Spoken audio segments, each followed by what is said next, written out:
Des abeilles? Pourquoi as-tu pris un gâteau avec des abeilles qui dansent? Je ne savais pas. J'ai pris celui-là. C'était le dernier. De la ruche s'écoulait de la bave mielleuse qui, en lettres fières, disait la joie d'une année nouvelle.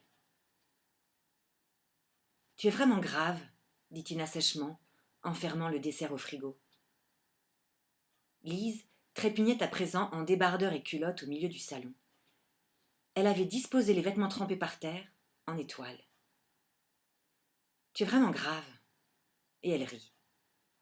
D'abord doucement, dans un murmure, puis la cadette la rejoignit et se mit à danser, extravagante, presque nue, alors qu'un fou rire gagnait Tina. Lise dansa quelque temps. Elle tournait en rond, de plus en plus vite. Une fois calmée, elle dit « J'aimerais bien que l'on range. » « Pourquoi faire ?» dit Tina surprise. « Comme ça, pour attendre. J'aimerais bien que l'on range. » La torpeur, le désemparement, les sœurs s'étaient ralliées pour les combattre, tant que leur mère ne leur indiquait pas la suite des événements. Elles mirent de l'ordre dans leur appartement en commençant par la chambre de Lise. Le nettoyage dura plus d'1 heure, durant laquelle aucun mot ne fut échangé.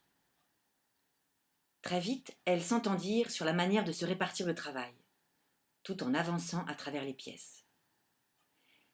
Elles passèrent l'aspirateur, époustèrent les bibelots, rangèrent dans les armoires les vêtements laissés partout à l'aveugle. À leur façon, elles célébraient la mémoire de leur grand-mère.